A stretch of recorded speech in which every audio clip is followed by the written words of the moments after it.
to Promethea Astrology. I am so excited to have Caitlin Westcott, astrologer Caitlin Westcott, here with me to talk about how to work with the moon. Ooh, yes. So I thought maybe you could just introduce yourself and your practice. I definitely think of you as like the authority on the moon in my life that I know of. And so I just can't wait to dig into all of the different practices and transformations and different ways that you and people can work with the moon. Yes. I'm so excited to be here, Alina. Thank you for having me. It's like an honor to be invited onto your show to talk about the moon, which is my real passion in astrology. I think I always tell people astrology is such a vast thing, right? And I think most astrologers end up picking something in astrology to really hone in on. And for me, it has been the moon. And just for everyone watching, hi, I'm Caitlin. I go by the name The Cosmic Counselor, and I'm an astrologer, a tarot reader, and really a lunar guide. And that's why Alina has me here today to talk about the moon. Yes. And maybe if you want to share a little bit, if you feel like it, of your chart and kind of like in my view of your chart, I feel like you totally have lunar authority in the cosmic blueprint right there. But maybe you can talk a little bit about how that's played out for you and maybe your kind of journey into the moon. I would love to do that. So I am a Taurus rising, I'm a Capricorn sun, and I'm a Leo moon. And my Leo moon sits in the fourth house of my chart, which is like the foundational, very emotional realm of the chart, right?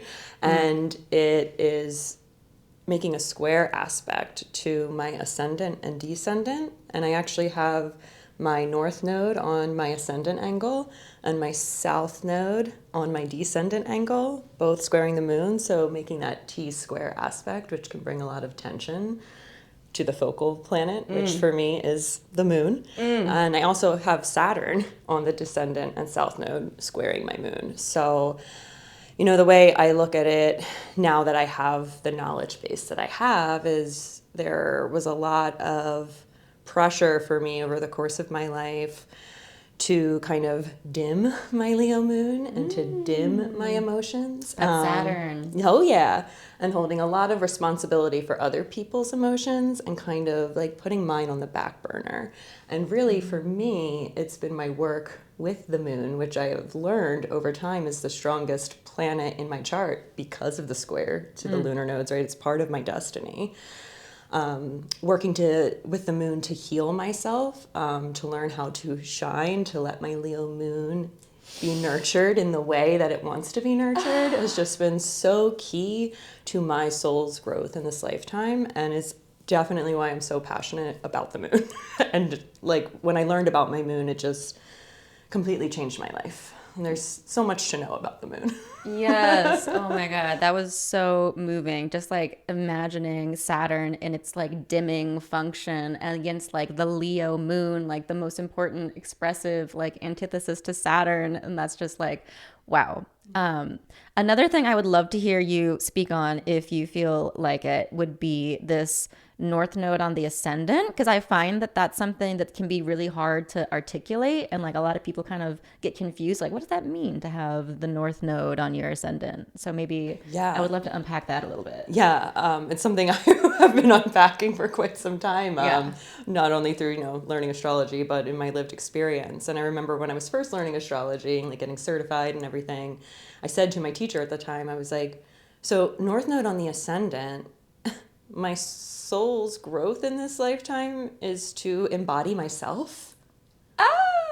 And she was like, yeah. And I was like, but it's going to feel difficult because North Node work is difficult, right? It's soul growth. And it's sitting in the first house of my chart. So it's like, it really is about me. But I came in with all of these past life gifts. Like I can see the gifts of the South Node in Scorpio and the Descendant of like being in relationship with other people and navigating that and holding their emotions and dealing with a lot of intensity, right? Because we're talking about the sign of Scorpio. But my work in this lifetime is to actually use those gifts to, I think, embody a lunar essence with the square to the moon, right? And Taurus is a sign where the moon is exalted as well. Right.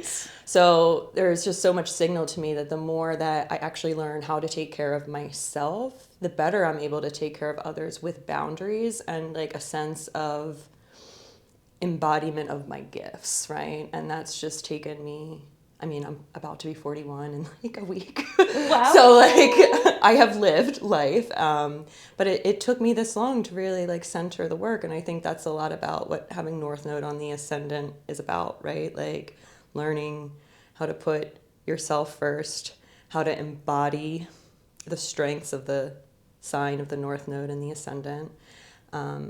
And still use the gifts that the South Node brings along, but use them in a way that's more boundaried, more structured, and allows me to show up as myself and shine in a way. Yeah. Yes. Oh my God. It's kind of what's coming through to me right now, and it's really evolved over time, my understanding of it. But you know, where I am right now, that's my pure understanding, is I'm really supposed to be embodying myself. Yeah. And even like with that evolutionary astrology interpretation, like I'm thinking about like, what does it mean to be your future self? Like to be the soul's evolution of you, which like feels like such a superpower, especially in the exalted sign of for the moon. But then at the same time where it's like, you know, I feel like so many of us in this kind of like spiritual self-help world are into this kind of future self-visualization, connecting with your future self and like being on that soul's journey. But then to have Saturn opposite on the descendant, where there is so much self energy from like, you know, in a traditional Indian sense, the North Node is kind of like magnifying, amplifying things, and that would be your self energy, right? But then Saturn on the other end saying no to that. And then the Leo moon too, also very self-expressive. Like, yeah, that just feels really, really tense and like alive. Yeah, and you know, just even I've thought a lot about how my Leo moon sits at the bottom of the chart, which is like very private, right? Mm-hmm. And for most of my life, it was only people that were very close to me that actually saw the Leo. They were seeing more of the hardworking Capricorn. That like she has a lot of energy. She like puts a lot of work into things. And over the course of time with this like nodal work that I've been doing, I've realized like part of my work is to like bring the Leo moon out into the world. But yes, having Saturn square it is part of the growth, right? It's part of like realizing like you don't have to dim yourself. You don't have to hold it down at the bottom of the chart. Like how can you push it out into the world, but have it make a collective impact, because my 10th house is Aquarius. Yes. Yes. So yeah, the fixed signs for me have been huge areas of growth points in my life because they rule my angular houses. And yeah. So important. Angular, nodal, like big three, everything. Yeah. Okay, wow. So then maybe to just zoom out a little bit on just for people who maybe don't know as much about astrology or things in general, like maybe give us the kind of basic way you would describe the moon to someone without much experience in astrology. Like what does the moon mean? Okay, so if the sun, right, I think of the sun and the moon in relationship to each other, and I think there's a lot of focus on sun signs, like in like, you know, more general knowledge base of astrology. If the sun's like our path to self-actualization, our source of vitality, right, and I believe the sun is actually something we're growing into over time. The moon is our private nature. It's our emotional core. It holds our past memories. And when I say past memories, I mean past memories from this lifetime, but also past lifetimes, right? The moon is so key to understanding how we nurture ourselves, how we need to be nurtured by other people, how we feel safe, how we feel secure. And also it's just so important to understand for, I think, general emotional wellness and self-compassion. Those are my big key points on the moon. Wow. Yeah, that was a big mic drop. And so many of those things I feel like are kind of antithetical to the general blueprint of how to operate in the world, in the West, of like nurturance in general. I feel like is not something that's really even considered a value in a lot of spheres. And then self-nurturance is even kind of controversial, and you know, identifying what you need or how you can be supported and supportive. Like, yeah, I feel like for some people there might even be just some resistance to like this is even important. Like, why should I do that? Yeah, and I think, you know, our society Western civilization in general, it's very solar focused. It's what do you produce? What do you show? Where the moon is not that, right? It's lunar focused. But without taking care of our moon, it's going to be harder for us to show up in the solar essence. I truly believe that. I believe that the moon and the sun in our charts work together, and understanding even what like lunar phase you were born under is so key to understanding, okay, like how do these two luminaries in my life communicate? How do they work together? And how can I work with that energy in a more positive way that's not centered around what society tells me to do, but actually what my soul came here to do? Ooh, I love that. There was so much that you just hit on that I want to unpack, but you mentioned already kind of like the lunar cycle that you were born under as like one thing. So maybe we can get into like, okay, so we have a basic understanding of what the moon is. So then you're starting to learn your astrology. Like, is the moon phase like maybe the first thing you would look at, or do you go to the sign, or like what's your plan from there? Yeah. So I think the most important thing when you're like beginning to learn about your moon is absolutely to understand the sign and the house. The phase, I think, is the third part. If you can understand the sign and how the sign functions in its strength and what that sign needs to feel secure, to feel safe. Like for me as a Leo moon, I need to feel safe enough to shine. I require some levels of validation. And I think over the course of my life experience as a Leo moon, especially with the Saturn square, like it felt unsafe for me to seek validation. Or when I sought validation, I didn't receive what I needed, right? And so one of the major keys for me of being a Leo moon, and for all the other Leo moons that are out there maybe listening, I have learned that it was up to me to validate myself. And that's okay. Yeah, exactly. And over the course of time, the more I learned how to validate myself, the actual like validation from others started to come through. So again, too, like knowing, again, strengths and shadows of the sign that your moon is in is important to understand. But then the house where it sits, right? Like my Leo moon and the way it functions in the fourth house is very different than if I had been born with a Leo moon in the 10th house. Right. Right? And so having a moon in the fourth house for me, like I really need time alone. And that was something that was like very important for me to learn because I was an elementary school teacher. I've always kind of been like out in the world, and there are plenty parts of my chart that show I'm supposed to be out in the world. But what I didn't know was that in order to be out in the world in the best sense of me, like showing up as me, I also needed time to be alone and to rest and to emotionally regulate.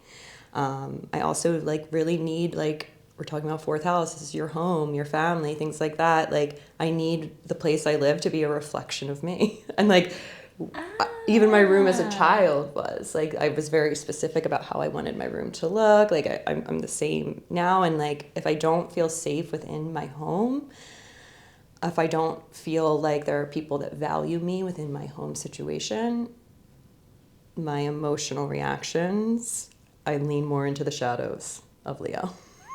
Wow. So learning all of that about myself, learning how to give myself time to rest, time to recuperate, and also learning how to build a home that feels safe and supportive for me were very key to me, learning how I need nurturance. So sign and house for sure. Okay.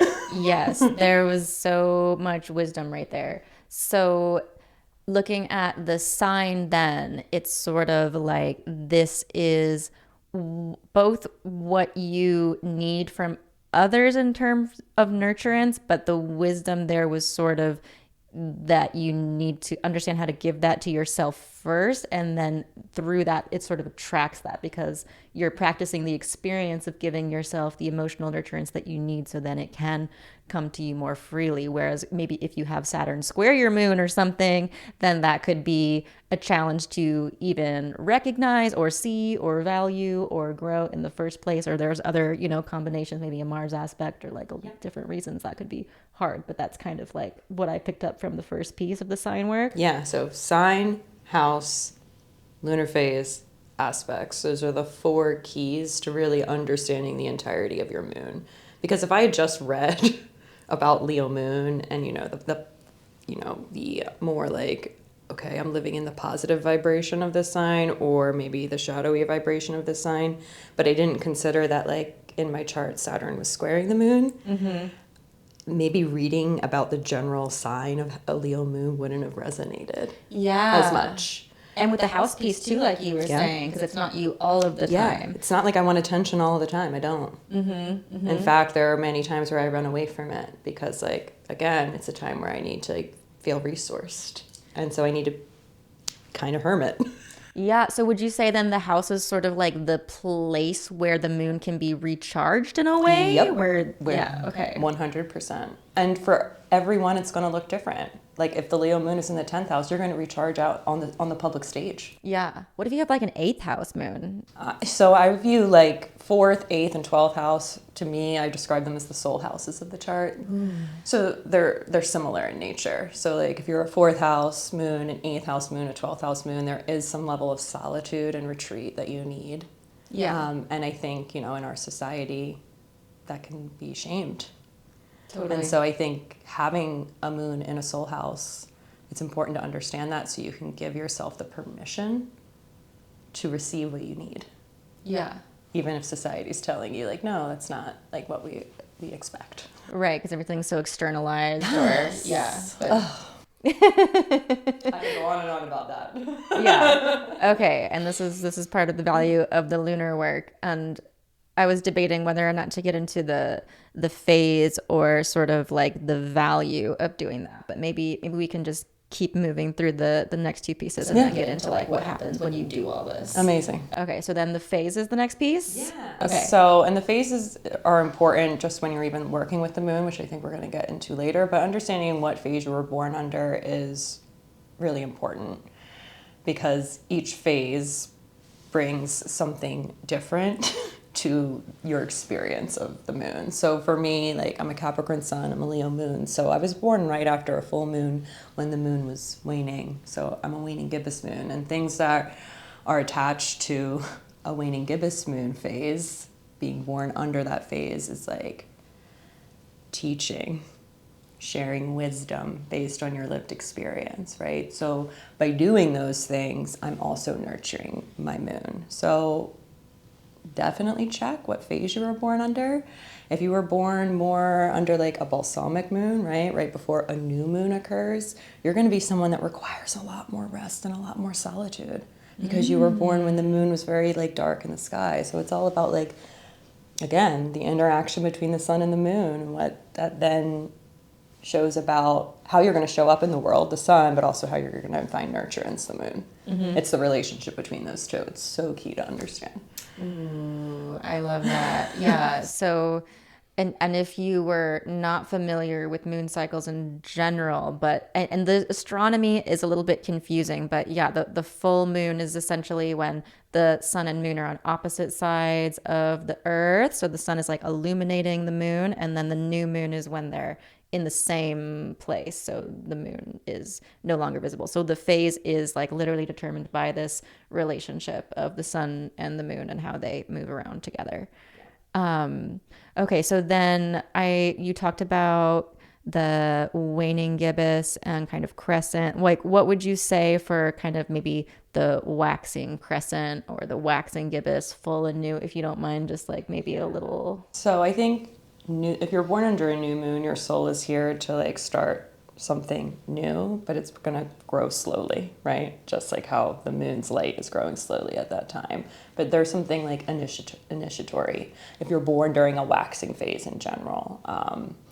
It's all about like taking action in the waxing phase. So as you get to like the waxing gibbous, it's just like you're here to like produce something in the world. And then I find people that are born underneath full moons, they have the moon and the sun in polarity, right, with each other in opposite signs. So there's a lot about balancing, but also about illuminating something throughout your life. And then as the moon's waning, it becomes more about like reflecting lived experiences, right, when we're in the waning gibbous. And then as it lessons in light, again, it's more about reflection and going inward. Yeah. Yeah. Yeah, that's so interesting. I'm like familiar with these delineations, but for me, I have like a waning crescent, balsamic moon. Yeah. But I have an Aries moon and a night chart. So for me, I've heard of kind of like waning, especially crescent moons might have like a little bit less physical energy. Moon is like the physical body and physical energy as well. But as an Aries moon, I have like a lot of energy. I have a lot of action. I'm really like, let me do a bunch of stuff and like, I don't know. So that I've never like really resonated with that piece of it. So yeah. But think about the ways that you are taking action, right? Like you are taking action in ways that are like spiritually based. Mm-hmm. You are into astrology. You are into like understanding the cosmos. Yeah. You put action and energy into that. Waning crescent, balsamic, it's very spiritual. So like your Aries is going to be taking action, of course, because we're not going to take away the essence of an Aries moon, but it's just like the action that you take is directed in a more spiritual manner. Even your work with yoga, right? And like yoga nidra. Yep. Yeah. That is really an embodiment of having a waning crescent Aries moon. I love that interpretation. Yeah, I haven't actually made that connection into the kind of spiritual. And I've always felt like this was kind of a tricky one to articulate because it's like the end of a cycle, you know, like before the new moon, like there's going to be something new happening. So then that feels kind of anticlimactic to me, you know? It's like, okay, you're winding down, like we're changing. Yeah. I was like, that doesn't sound very sexy to me. No, but what it is, it's just really full of wisdom. Because if you think about it, like the moon went through an entire cycle. So like that waning crescent moon holds all of the wisdom. And there's something about integrating the wisdom. At the end of the integration, yeah. And then also release, right? Okay. At that phase of the cycle. And I think how, at least I witness you releasing. That is a practice. In really beautiful ways, though. Such beautiful ways. Thank you. Yeah. And Aries is brave. Like, you're probably not someone that's scared of going into, like, liminal spaces. In fact, you're probably really, like, you take initiative in doing that in ways that other people wouldn't have the bravery to do. Oh, no, that's so true, though. That's so true. And yeah, so I have had to actually literally practice letting go. That has been a thing that part of my lifetime of learning is to not grip tightly and to relax. So it's not like my natural disposition, but it has been like a major focus of my life. Yeah, and that makes sense. And I'm sure the more that you've actually leaned into that, the aspect of surrender, the aspect of letting go and being brave enough to do that, if we're going to tie in the Aries, actually the more nurtured you felt over time and the more yourself you felt. Oh my God, I'm feeling so nurtured right now. Everyone should get a reading with Caitlin. This is amazing. Oh my gosh, I love it. Okay, so then that's pretty good for the phase that we're born under. And then maybe aspects is like that would be a lot to kind of really get into. But it's important to know. Yeah, definitely. You know, like just aspects in general, if you have planets that are especially like personal planets, making aspects to your moon, I would definitely note that. But outer planets too. Trines and sextiles, usually there's like kind of like a flowing or energizing kind of, you know, feedback loop between the moon and that planet. But I tell people all the time, like you can actually like a little like sleep on that gift. And I have an example from my own chart. My Leo moon is in a trine aspect with my Mercury and Sagittarius in the 8th house. And so it's funny, like I've always had these like psychic gifts.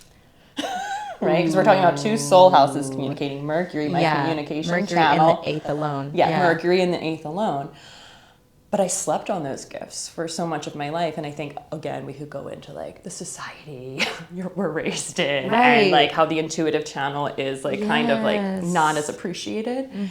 But it took me a while because I kind of slept on it. Like it was something that came very naturally to me. And I just was like, okay, like I have these feelings, I can sense things, like I know how other people are feeling, like, but maybe I didn't always like use it to the best of my ability. But when I like realized that trine, as I studied astrology, knew my chart, I was like, okay, I'm gonna lean into this. This isn't gonna be a gift that I overlook, right? Yeah. And then when we have the squares and the oppositions and the conjunctions, those can be, you know, what we would deem harder aspects, right? Yeah. But I like in my practice to think about those aspects as areas of growth over time. Like they are in our chart because like none of us came into this life to like have a completely easy ride. Like that's just not realistic. And the squares and the oppositions and the conjunctions lead to growth over time. Like I think about that Saturn square to my moon and how much it has forced me to grow over time. Yeah. And did it feel challenging? Yeah. Did it bring experiences that at the time I was like, why is this happening to me? But I can look back now and I can see like, oh, well, that led me into like a greater strength over time. Mm-hmm. Yeah. Absolutely. Yeah. The aspects are sort of giving us like the gifts, the challenges, the condition, like how easy or hard it is to kind of express or integrate the moon energy. Does that sound 100%? Yeah. And I think knowing it again leads you to be able to lean into the gifts, and it helps you to face the challenges with resilience. Yeah. And trust that like, okay, this challenge is here because it's going to teach me something that then I'm going to use to improve my life, to improve the lives of others, whatever it might be. Yeah, I feel like this is a perfect transition into what you do with this information. Like so I know all of this now. I know the moon sign and the house. Like, what am I going to do with this information and how does it help me? Maybe like the ways that you've worked with the moon, the ways you help your clients work with the moon, or what are sort of the transformations that one might experience once we bring awareness to this? No. Well, first one is self-compassion, right? Like, I think that's like the key to astrology in general, at least the way that I use it. It's like, I see that this is how I came in to this world. I see the challenges and the gifts that I was presented with, and now I can see myself more clearly. I can hold myself with compassion. And my big thing is once we can hold ourselves with compassion, that compassion expands outward to other people. And, you know, like with my work, with clients, with my loved ones in my life whose charts I know, I'm constantly thinking about their chart.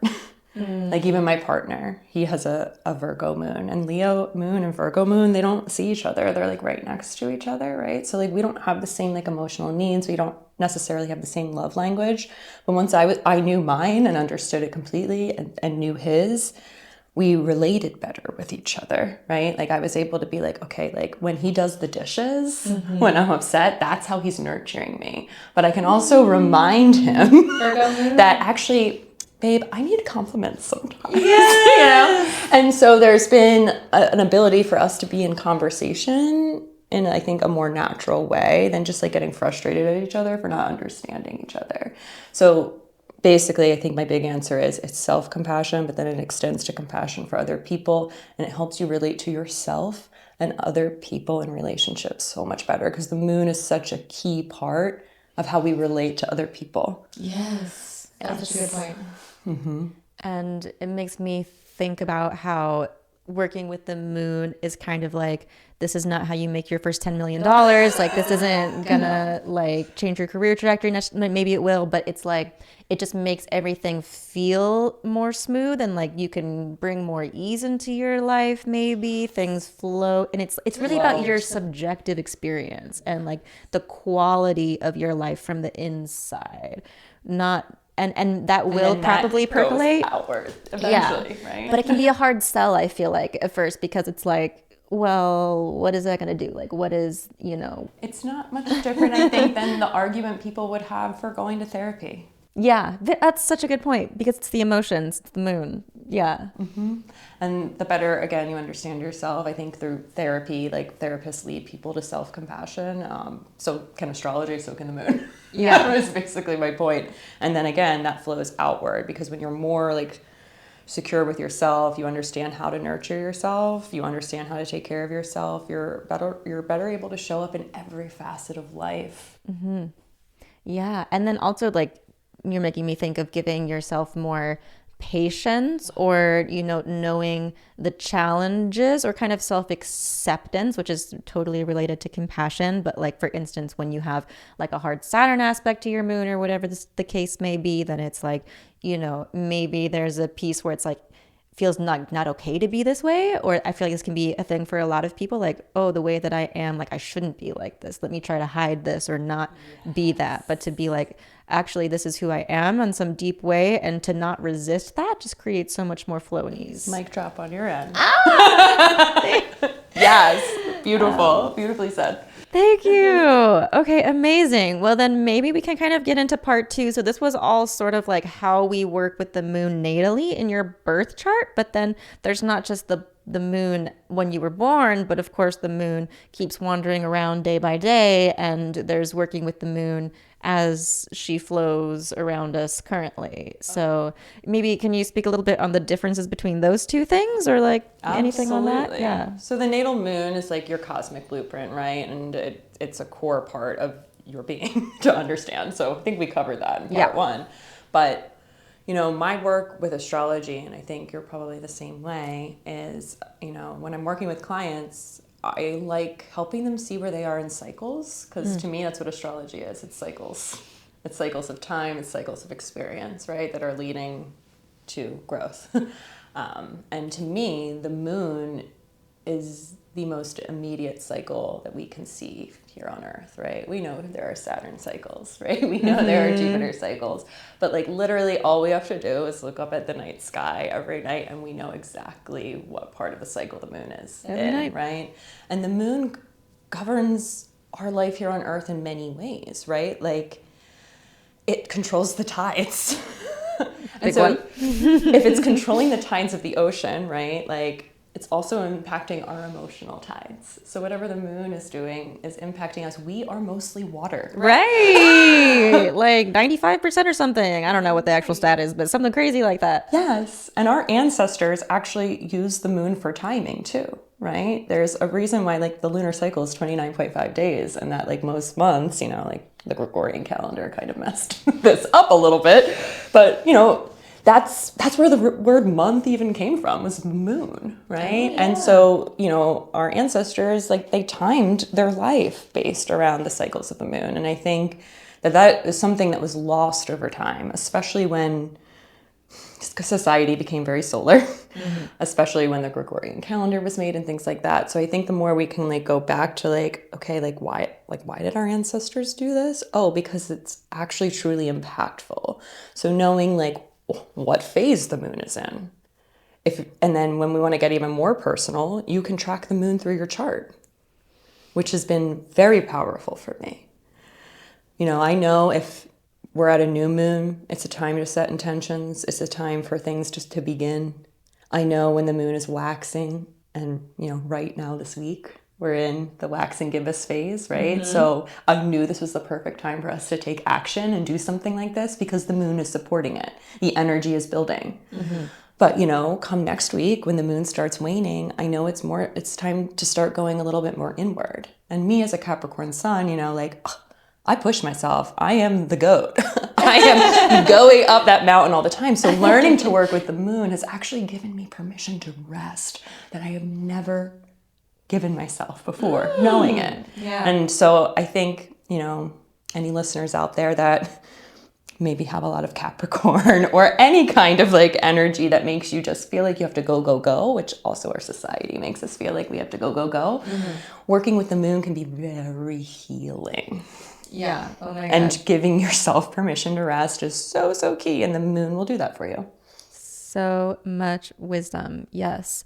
There were so many pieces I want to pick up on, from like the lunar cycle as a way of life from our ancestors, and also like fertility cycles. So and that it's not just like human, but so many different mammals have their fertility cycles tracked with the moon as well. And obviously if you menstruate, then that is a piece of it too. Although not always necessarily, but then the other piece, when you were talking about the calendars and the moons and the Gregorian calendar and the lunar calendar, and I was just thinking about like the moon is the archetypal mother and the sun is kind of the archetypal father, and the way that lunar time also in alignment with, you know, fertility and reproduction is the feminine, and then the solar masculine, and the way that the society is solar. And I just love like the archetypal gendered pieces of it all, and the way just the feminine piece, and also that being correlated with rest and like honoring the ups and downs and all of those things. So that is just all so beautiful, and just really makes me think about the kind of gendered and general society dynamics that we're a part of, and how it's like in the time system. It is. And also we all hold masculine and feminine energy. Right. We all are solar and we all are lunar. Yeah. But over time, the solar just really took over, which is, I think, the more masculine of the luminaries, right? Mm-hmm. And a lot of times I think the lunar things are, you know, more shamed in our society. Like, you know, I even think about like when I say like, I just know this. Mm-hmm. I might not have like the actual like physical proof. I just know it. Mm-hmm. And like how like knowing is dismissed. It's like the same as like the lunar is dismissed. Right. And we really need to come back to it. Yeah. So then maybe you can speak on what happens when you do, like when you're following the moon cycles. What have you noticed for maybe yourself and others? Yeah, so it's a great question. So I'm gonna go back to where the moon is today. So the moon is currently in Taurus. It's gonna hit my Ascendant and North Node later today. And so when Alina contacted me about this, the first thing I did when I was looking at dates is I was like, where's the moon gonna be? Of course. You know, having the moon in Taurus today, it's bringing comfort. I mean, look at us. We're sitting here on this couch together. We're having just like a beautiful flowing conversation. The moon is in an exalted sign. So I knew it was, and it's waxing. So I knew it was a good time to do something. Where maybe if we did this next week when the moon was in Aries, for you, it might have been a different experience. But for me, I probably wouldn't have felt like doing this, because Aries is a sign that rules the 12th house of my chart, which again is more like solitude, going internal. So as much as I can, I see, okay, what sign is the moon in? What sign is the moon in? Does that support the activity that I would want to do for that day? Is the moon waxing? Is it waning? And then also like what part of my chart is it impacting? Because as the moon moves, it moves quickly. It changes signs every 2.5 days. Great point. Right? Just like our emotions change in that amount of time too, right? Mm-hmm. How we're feeling, our energy levels, all of that, it's all related. But I really try to plan my life with the moon. Now, you can't always do that. I actually have like a story. I turned 40 back in January, and my mom wanted to throw me a party, and she didn't really ask me about like dates or things like that. And it ended up being thrown on a day where the moon was in Aries. Oh. And I literally was like, I would have never picked it. But like, I mean, it wasn't up to me. I had to show up. I had to do it. But like, it was a day where like the party probably wouldn't have felt as fun as it would have on another day for me. Yeah. Oh my gosh. Astrologer wisdom. You always got to ask the astrologer birthday party. You got to ask about timing. I'm so glad you chose the date and that this worked out. And also I was thinking, because I think it's Saturday's the full moon. Yeah. So maybe I'll like release on the full moon. Yeah. Do you want to know what the other funny thing is? Please. Okay. Yeah. So Cancer, where the full moon is going to happen on Saturday, is my third house of communication. And so you'll just find too that like life aligns like that, where like opportunities plop in in a certain part of your life that like correspond with where the moon is. Yeah. Yeah. Oh my gosh. And what the moon is doing, it's beautiful. Yeah, I've been kind of in a more passive relationship with it, where I'm just kind of like not necessarily planning around it, but just observing what's naturally happening with it and being like, oh, okay. That's where it starts. Yeah. I think, where you're observing it, you're noticing it. Yeah. You start tracking the patterns. Totally. Like I will work with the new moon and the full moon more and like definitely track those things, but I'm not like a day by day moon tracker and all of the phases and everything. It's a lot to keep track of. It is a lot to keep track of. And like I think I am just naturally a more solar person, even though like I have a night chart. I like my whole entire life I've always been drawing suns. Like I've always just been obsessed with the sun, love the sun. I'm from the desert. I wear yellow all the time. Like I love the sun. But it was funny, like getting back to kind of the gendered piece of it too, because then as I got into astrology and realized like I've also considered myself, you know, a feminist for my lifetime, and I was like, like now I need to always start with the moon. Yeah, that makes sense. And it's funny how that like comes up. But okay, so that is beautiful. So maybe if one's working with the moon cycle, you might just kind of be in line with your energy more, and like you know maybe have more energy as we honor the cycle of the moon around us. Yeah, notice it. Like just, you know, like I think the simplest thing is what you just said that you do, is working with the new moon and the full moon. Yeah. And then once you get comfortable with that, I would add in the first quarter moon and the last quarter moon. You know, those are the 4 main phases that I work with. I always know where the moon is and what it's doing, the aspects it's doing, because that's my work, right? But if I were, and what I do give advice to my clients or the people that come to my workshops and things, I tell them work with the 4 main phases of the cycle. Those are like, and when I say work with it, like it can be as simple as like going out and just looking at the moon in the sky and being like, hey, how are you? Yeah. How am I? Yeah. You know, it can be so simple. It doesn't have to be some like major like ritualistic practice. It's just like the check-in and then noticing like, oh yeah, she's gaining light. So this means like this is a good time for me to take action. I can't see her in the sky. I should probably be resting. Yeah. And you're going to notice that actually, like, you physically, your body is begging for those things at those specific times. And again, just like what we said, noticing the patterns it's where it all starts. Yeah. How does your body feel? Like, have you noticed like a physical, felt sensational shift? Yeah, tell me about it. Yeah, so typically, like, as the moon is waxing, I will have more energy. I am just like ready to like go, to start things, to take action, which is normal. And then by the time that the full moon arrives, I'm like, I know I'm not the only one that feels this way. I'm sure there are some listeners out there that are going to go, yeah. I am so heightened emotionally around the time of the full moon. I am usually having trouble sleeping. Yeah. And that's very typical for that phase. And then as the moon starts to wane, right, and it's like reaching like the end of the phase, I really feel like I don't want to do much at all. Like I really need a lot more time alone. If someone invites me to go do something, I listen to my body, which is normally telling me a no at that point. And I'm like, no, I'm just going to stay home and rest right now, because like I know that that's what's supportive of me. So I think the moon can also help us make decisions that support our wellness when we know what it's doing, and when we actually like tune in and listen to our body, and that's a skill. And I think that's not something that everyone knows how to do. Absolutely. No, that's been something that I've also needed to practice on purpose for sure. Do you do any like health related astrology, like physical? So like I know like the generalities of it, but no, I'm not like a medical astrologer. Right, medical astrologer. I was wondering, because I would guess that's probably a pretty big piece of it. I would guess that too. Okay, cool. So maybe I'll have to see if there's anyone else who might be interested in having that kind of talk.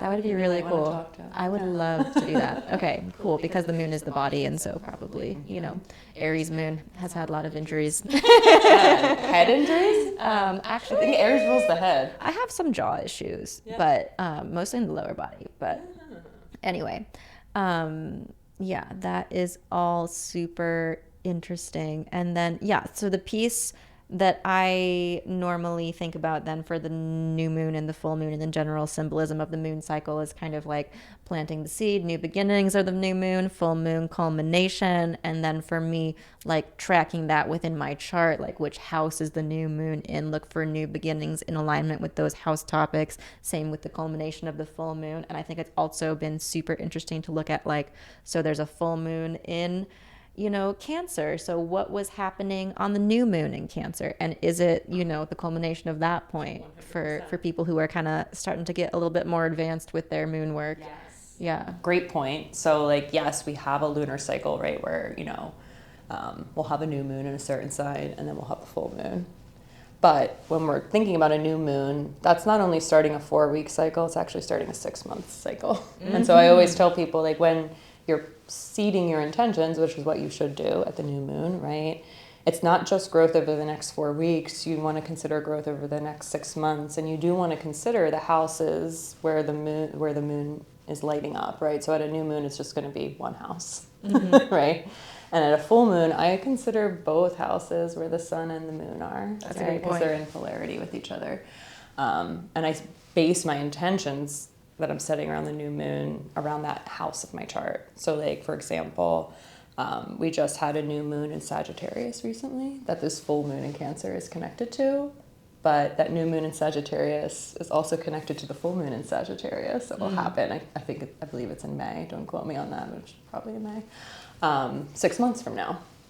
So when I was like making my intentions, I knew it was happening in my 8th house. I knew that it was happening in the part of my chart that has to do with shared resources. It has to do with intimacy. So I catered my intentions to those areas of life. Like, I'm not writing intentions like, I want to make $10,000 or I want a new car. Yeah. Like, my intentions are very centered on like what area of my life the lunation is impacting. And I'll tell you what, I keep a moon journal. I go back. And I will go back when I get to the full moon in Sagittarius. I'll go back to the new moon intentions that I just set on December 19th, and I check it off. It's literally magic. Wow. And is it the power of just setting the intention? Perhaps, but to me, I think it's magic, and I think it's an act of co-creation with the universe. Oh my God. Okay, so please break down the moon journal. I feel like this is such a stellar piece that is just... Oh my God, yeah. Okay. Break it down. So I sit down with my moon journal at each of the 4 main phases of the cycle. The new moon, the first quarter moon, the full moon, and the third quarter moon. And during that journaling time, I have a meditation practice, which is I learned from my teacher, Britton LaRue. It's called the 2-eye practice. And basically I'm looking through the sun's eye and the moon's eye. I'm thinking about what house the sun is in, what house the moon is in, how are those areas of my life in communication right now. And usually I'll do like an automatic writing. I have different tarot spreads that go with each phase of the cycle so that I can get information from my guidance through the tarot as well. And then at the new moon, I'm setting intentions. The first quarter moon is usually like a tension point in the growth process where we're like coming up against obstacles or things that are frustrating because the sun and the moon are in square to each other at that time, right? And squares are tension filled. So usually I'm considering like, okay, like where's the tension existing in these two areas of life? How can I work with it the best? The full moon, I'm doing the same things, the 2-eye practice, the tarot, but then I'm also writing down my realizations. Ooh. Because remember, the full moon's going to illuminate something in our life. Been revealed. Or I'm writing down the things that I'm releasing, because the full moon's also about release as much as it's about illumination. So I usually jot those down. And then by the time we get to the third quarter moon, again, we have another square between the sun and the moon. Where's the sun? Where's the moon? What houses are we talking about? What areas of life? And what am I letting go of at this time? And the tarot spreads that I have curated help me get that information based on what each phase of the cycle is about. So wow, this is brilliant. Yeah. This is like mystical genius coming through right now. I'm obsessed with this. And I'm curious like what your journal looks like if you are writing just like the date and the phase, or if it's a journal that's like designed for this somehow, or just, like, of course, Taurus rising. I pick aesthetically pleasing journals. Right. So my moon journal usually has a moon on it. This one has moon and flowers, and it's just a lined notebook. And I just simply open the page, and like, so for example, on Saturday when I do this, I'm going to write full moon in Cancer, moon in Cancer, sun in Capricorn, the date, and then I just do my automatic writing. After the meditation, I flip the page and I write down the tarot spread. So each card is representing something different. Yeah.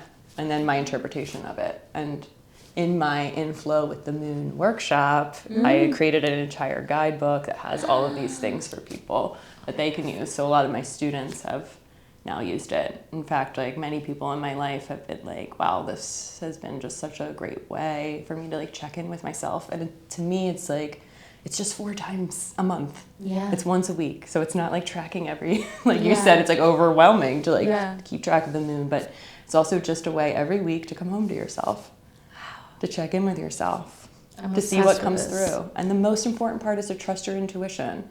Like you don't have to be an astrologer or a tarot reader like me for it to have impact. Or to be able to do it the right way. And that's my passion, is getting people to understand that. Wow. Oh my God. So is this something that people could like download from you now, or is it just for the workshops? Yes. So right now it's been like just workshop based. So when people have attended my workshops, they've received the guide, but I am going to put it up on my store to have people be able to purchase it. I've been like, oh, do I want to do it without giving them the teaching, right? But I think I've created such like a great guidebook that I can trust people to like teach themselves, and like if they find interest in it and the next time I run the workshop they want to come to it, they can always do that. So do you do virtual workshops too, or is it just in person? Okay. Yeah, in person's in Philly, but then I'm really in 2026 going to more virtual. Okay, building things of my own. Yeah, I'm so excited. I'm definitely going to link all of this in the description. I'll get all your stuff. Beautiful. But that's amazing. Wow. Oh my God. So much is like coming through. I'm just having so many ideas. I love this. But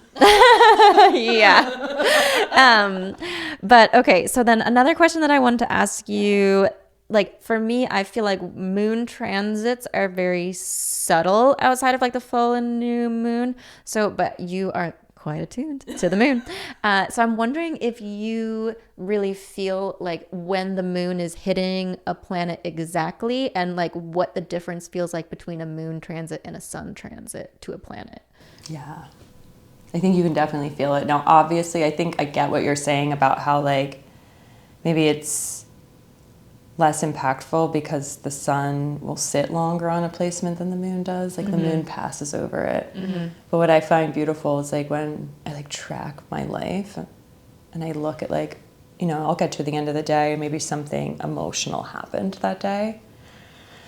I will go back and like, I'll even think about the time that it happened. I did this recently last week. I had something very emotional happen to me. And I was like, what was the moon doing in that moment? And what I noticed was like during that emotional time, the moon had passed over my Mars in Pisces, which the North Node is sitting on right now in transit. Okay. And I was like, that is why my emotions were really heightened. The moon was passing over my Mars, and it was momentary, right? Like it would, like, you know, but it was activated at that time. So I do think that yes, it's like a shorter time frame. So maybe feels less impactful than when the sun is sitting on a placement for a little bit longer. But again, it explains why, you know, emotions are activated and how our lived experience is in that moment.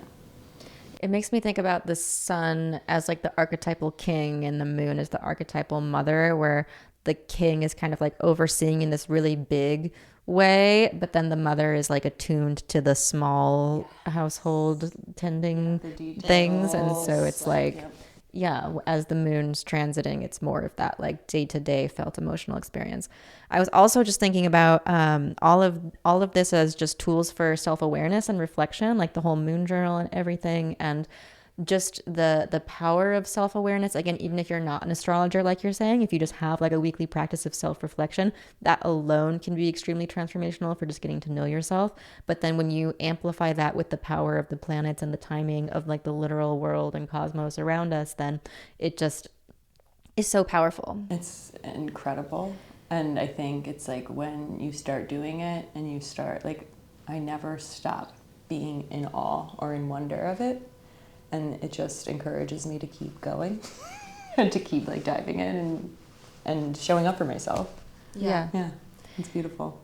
Yeah. And I think that like Astrology is so subtle and mystical, and I'm always trying to like think about how to kind of frame the value and why it's worthwhile to do these things, and how it's not just the woo, but there's also some real like felt impacts that will be transformational. And I think that this self-awareness piece just gives people, I believe, free will and like volition in a way, because if you don't have practices of self-awareness, then you're in a constant state of reacting mode, and you're not able to actually make conscious choices to steer the wheel of your life the way that your conscious mind might. Like otherwise you're kind of on this unconscious autopilot, and you might not even be aware of the ways that you're creating your life. But when you expand into this self-awareness, which might feel like selfish time to take, to be like, oh, let me take an hour every week to like do a meditation ritual and reflect and like free write and do all these things, but it's like, no, actually through this then you become the creator of your own life instead of just kind of falling into it. And I think, the moon is very attuned to our subconscious, right? Which is something that can be difficult to access, right? But like doing these practices, building this self-awareness helps you get into the subconscious patterning that you are in, that is being consciously acted on, even if you're not realizing it. You can rewrite things by doing this work, right? You can have realizations of like, oh, this is a pattern that keeps coming up, and you notice it as like maybe it's a card that keeps presenting in the spreads for you, or it's something that just comes up in the journaling practice, and it brings an awareness to something that has been like lying underneath the surface but absolutely impacting your life without your conscious awareness, right? So it's this like marriage, I think, between what's happening subconsciously and what we choose consciously. Love that. Yeah. And I love the narrative piece that you brought in, because that is so huge in general. And of course, for astrology, where narrative is just like a human necessity. Like people, there's no way to live without narrative. We all have like a story of what's happening in the world, the story of our lives, like the story of our relationships. There's no way to not have one. And astrology is a narrative tool. We have the characters, we have their movements, their kingdoms, their relationships. It is like this sky story that's unfolding. And when like using astrology, I feel like is kind of a way to take control of your own narrative, or bring more awareness to it and tell the story you want to be telling of your life, which of course you could be doing without astrology as well. But I do believe that there's something to these thousands of years of practice and relationship with the literal planets that is just magnifying your ability to kind of be effective in that way. Yeah. I like to use the words skillful and unskillful, and I learned that in my own coursework. But I think astrology helps us see ourselves and understand how to live more skillfully with the energy that we are born with. Yes. Because our free will allows us to choose skillful or unskillful. And if we understand the blueprint, there's going to be more of a chance that we'll use the skillful version of the energy we were born with. I love that. Yes. Then maybe one kind of last piece, I feel like we're hitting on so much, but I would love to maybe give people some ideas if they were wanting to like incorporate more ritual into their moon work, or speak to kind of the witches out there who maybe want to like use the moon in their witchcraft, or like anything like that. Like if you have any advice or kind of guidelines, or for some of these more kind of like embodiment practices of like moon work. Absolutely. So new moon, I know we already talked about this. That's when you're setting intentions. That's when you're planting seeds. That is witchcraft. That's true. That's true. That is witchy. Yeah.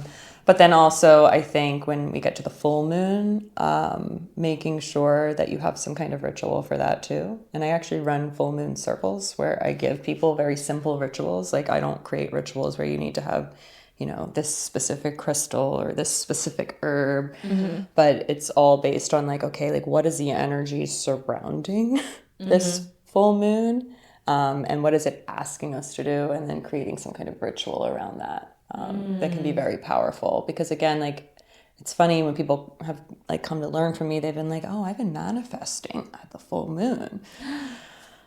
And I'm like, okay, well, like, let's talk about like why that might not be the best thing to do at the full moon, right? So it's just, I think understanding what each phase of the cycle is about and how you can use magic at that point. But Yeah. I really think it's like really the new moon and the full moon are the most witchy and magical times to be working. And then also just honoring what phase the moon is in is witchy Right. and magical. Right. Yeah. And to be in relationship with it, to talk to the moon. So key. Like I stand underneath the moon at each of the 4 main phases and I talk to her. Yeah. I have a shirt that actually says like the moon is a friend for the lonesome to talk to.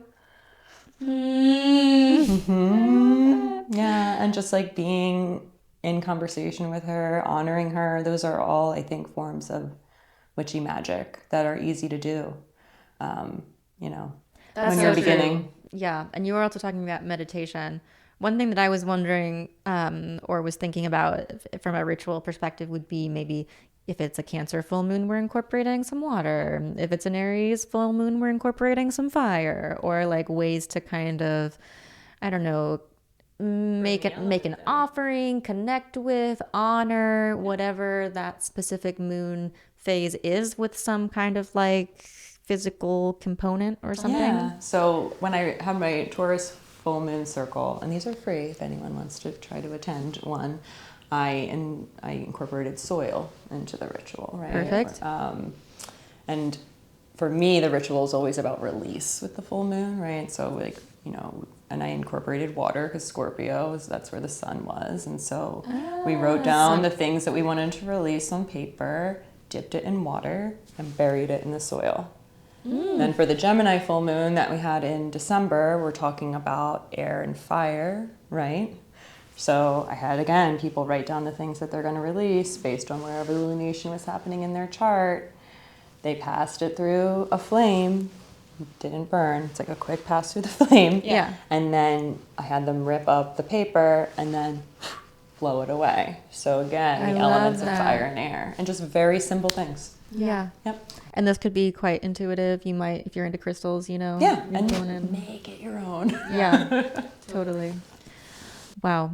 Well, we did have like maybe some notes on like there's just so much you could talk about with like eclipses and nodes and void, of course. But yeah, I feel like we've like done a lot, and this feels like a pretty complete wrap on like the Moon 101. Moon 101, Yeah. absolutely, yeah. And just like a note on eclipses we don't work with. I'm just going to leave that there since we talked a lot about how to work with the moon. During eclipse season, like that's really when the universe is taking the wheel. And so we're not going to be setting intentions. Okay. We're just going to sit back and let the universe align the things that it needs to align during that period of time. And that happens twice a year. I'm so glad you said that. Yes. I was like, I should probably just say this one little thing. And yeah. Eclipses are chaos. Yeah. It's like... We don't control that, man. It's like trying to steer your ship in a hurricane instead of... Just surrendering. Yeah. Okay, that's a great point. Okay, beautiful. Then maybe do you want to just tell us kind of what you've got going on and I would love to. How people work with you? So I give readings. That's my favorite thing to do. I do birth chart readings. I also can dive deeper. Like if you've had a birth chart reading before, we can dive deeper into specific areas of the chart. I do tarot readings, which I love. I do divination with the tarot, but also I have my passion project over the last really year and a half has been melding astrology and tarot into one practice. And some people might not know, but every tarot card is linked to something astrologically. And in fact, your chart can be broken down into decans. We're getting a little advanced here, but I'm just trying to have people understand how I can read a chart through tarot.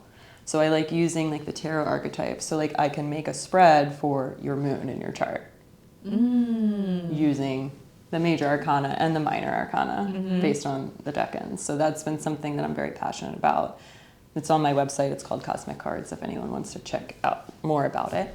I'm also teaching more. I was a teacher for 14 years, and I remember when I left, I was very upset about it, and I was like, why did I do this for so long if I, was just going to leave it? And, I was told, like, you're going to teach again. It's just going to be different. Mm-hmm. And so I'm getting back into the teaching role, which I'm really excited about. I think I'll be launching like a whole of the sky kind of course to guide people through the seasons. I'm very seasonal in nature. And this isn't like probably for people that want to become astrologers. It's people that, again, just want to live in more flow with the cosmos. So that's really exciting for me.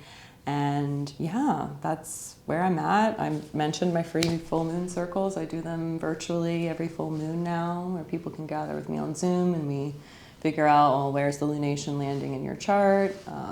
What does it mean? We're looking at the different polarities. I prepare guided meditations that help like ground the energy of the moon.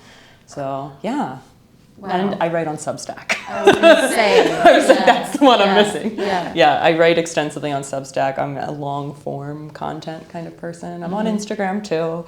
You can find me there, The Cosmic Counselor, but my Substack is The Cosmic Corner, and I love my long form pieces. As you can probably tell, I'm a long form wordy person. I've got Mercury in Sagittarius, and so I love my Substack, and I do a lot of free posts there, but I also have like teaching posts for people that are paid subscribers, and so you probably have some stuff on the moon, I would guess, in there. Yeah, I post all of my new and full moon Substacks are free for people. I write about the astrology, and then I also bring in my cosmic cards to give like messages from the lunation to people.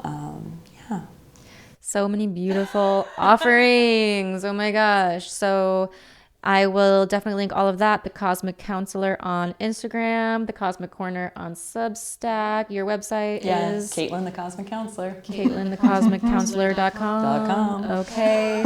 Amazing. Well, I'm just so grateful that you came, and I've enjoyed this conversation so much, and I feel like there was so much wisdom, and there's so much that I am going to take from this and start integrating. So this is amazing. And I'm just so grateful. Thank you for being here. I'm so grateful that you had me. I love talking about the moon. Thank you for trusting me to get on here and, share my wisdom. It means a lot to my waning gibbous Leo moon. So thank you, Alina.